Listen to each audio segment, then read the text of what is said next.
જય માતા ખેડૂત મિત્રો, સ્વાગત છે તમારું ખેડૂત પુસ્તક ચેનલમાં। આજે તારીખ 1 ફેબ્રુઆરી આજની સવારની હવામાન અપડેટની અંદર માહિતી મેળવીએ તો ગુજરાતના વાતાવરણમાં આવ્યો છે પલટો। આજે પણ ગુજરાતની અંદર વાતાવરણમાં પલટો જોવા મળે તેવી સંભાવના। તો શું ગુજરાતની અંદર માવઠાના વરસાદની સંભાવના છે કે નહીં તેની અપડેટ મેળવીશું। વેસ્ટર્ન ડિસ્ટર્બન્સની અસર ગુજરાતમાં હજુ 2 દિવસ જોવા મળી શકે છે, તો તેની સંપૂર્ણ માહિતી મેળવીશું।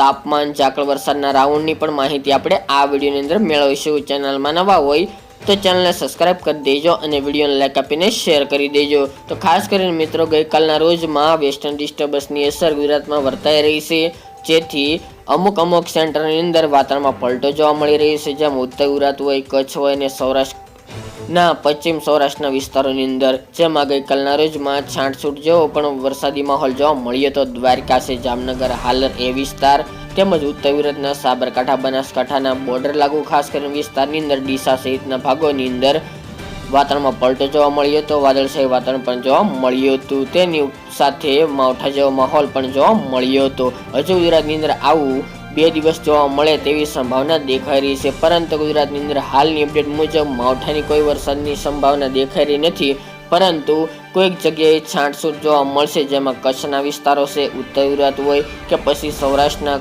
એકાદ જગ્યાની અંદર છાંટછૂટ જેવો વરસાદી માહોલ માવઠું જોવા મળે તેવી સંભાવના હાલની અપડેટ મુજબ જણાઈ રહી છે, કારણ કે વેસ્ટર્ન ડિસ્ટર્બન્સ પસાર થઈ રહ્યું છે તેની અસરના ભાગરૂપે। સાથે જ મિત્રો, એક વેસ્ટર્ન ડિસ્ટર્બન્સ 2જી અથવા તો 3જી ફેબ્રુઆરી દરમિયાન એક મજબૂત વેસ્ટર્ન ડિસ્ટર્બન્સ પસાર થવાનું છે, પરંતુ તેની ખાસી અસર ગુજરાતમાં જોવા મળી શકે છે, એટલે કે તેની અસર નહિવત જોવા મળી શકે છે। તેનો ખતરો હાલની અપડેટ મુજબ જણાઈ રહ્યો નથી ગુજરાતની અંદર।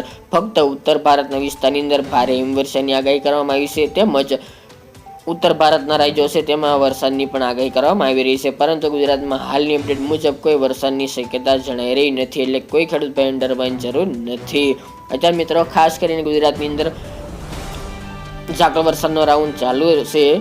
આવનારા હજુ 2 દિવસ ગુજરાતની અંદર ઝાકળ વરસાદનું પ્રમાણ વધુ જોવા મળે તેવું અનુમાન રહેલું છે, જેમાં પણ ઉત્તર ગુજરાતના સાબરકાંઠા, બનાસકાંઠા, પાટણ, મહેસાણા, અરવલ્લી, મોડાસા, માંડલી એ વિસ્તાર, અરવલ્લીના ભાગો, તેની સાથે કચ્છના તમામ વિસ્તારો હોય જેમાં નલિયા, ભુજ, ભચાઉ, રાપર, ગાંધીધામ, અંજાર સહિતના વિસ્તારો, જામનગર, કાલાવડ, જામજોધપુર, હાલાર વિસ્તાર, દ્વારિકા, પોરબંદર, રાજકોટ, જુનાગઢ તેમજ બોટાદ અને સુરેન્દ્રનગર અને મોરબી સહિતના ભાગોની અંદર પણ ઝાકળ વરસાદનું પ્રમાણ હજુ 2 દિવસ જોવા મળે તેવું અનુમાન રહેલું છે, જ્યારે મધ્ય ગુજરાત, પૂર્વ ગુજરાત અને દક્ષિણ ગુજરાતની અંદર સામાન્ય ઝાકળ વરસાદ જોવા મળે તેવી હાલ તો સંભાવના રહેલી છે। બાકી ગુજરાતમાં 2-3 દિવસ ઝાકળ વરસાદનો રાઉન્ડ જોવા મળશે, ત્યારબાદ તેમાંથી પણ છુટકારો મળે તેવું અનુમાન રહેલું છે। અત્યારે મિત્રો વાત કરીએ તો ઠંડીમાં બિલકુલ ઘટાડો જોવા મળી રહ્યો છે। તાપમાન પણ અત્યારે બપોર દરમિયાન એટલે કે મહત્તમ તાપમાન ઊંચું ચાલી રહ્યું છે, તેમાં હજુ 4-5 દિવસ ઘટાડો થાય તેવી સંભાવના ખૂબ ઓછી જોવા મળી રહી છે। બપોર દરમિયાન ગરમીની અનુભૂતિ જોવા મળી રહી છે, જ્યારે રાત્રે વહેલી સવારે ઠંડી જોવા મળી રહી છે, એટલે કે મિક્સ ઋતુ અત્યારે પણ જોવા મળી રહી છે। સાથે જ અમુક સેન્ટરની અંદર ઝાપટારૂપી વરસાદ પણ જોવા મળ્યો હતો।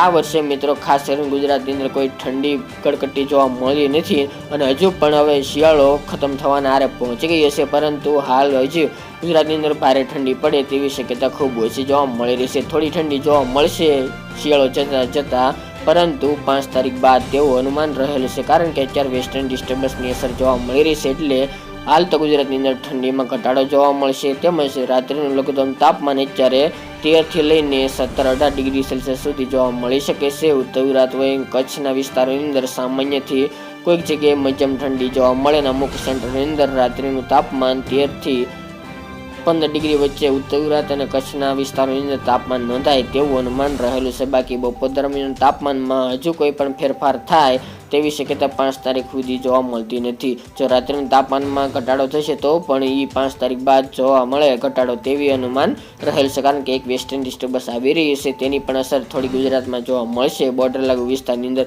જેના કારણે તાપમાન યથાવત જોવા મળી શકે છે 5 અને 6 ફેબ્રુઆરી દરમિયાન, જેની તમામ ખેડૂત ભાઈ નોંધ લઈ। પવનની ઝડપ આપણે કાલે જણાવ્યું તે પ્રમાણે 7 થી લઈને 12 કિલોમીટર પ્રતિ કલાકની જોવા મળશે, નોર્મલ સ્પીડ જોવા મળે તેવું અનુમાન છે, અને પવનની દિશામાં ફેરફાર જોવા મળશે। ઉત્તર પશ્ચિમના અને પશ્ચિમના પવનો જોવા મળે તેવી સંભાવના રહેલી છે। જ્યારે ધીરે ધીરે હવે ઠંડીમાંથી રાહત મળશે તેમજ હવે નોર્મલ રીતે ઉનાળાની શરૂઆત થાય તેવી સંભાવના છે, કારણ કે 10 ફેબ્રુઆરી બાદથી ઉનાળુ વાવેતરની શરૂઆત થતી હોય છે। એટલે આમ ગણીએ તો આપણી દેશી ભાષામાં 10 તારીખ બાદ ઉનાળાની વિધિવત રીતે શરૂઆત થતી હોય છે। તો મિત્રો, આ અત્યારની વહેલી સવારની અપડેટ, ફરી એક નવા વિડીયો સાથે મળીશું। આજ માટે એટલું જ।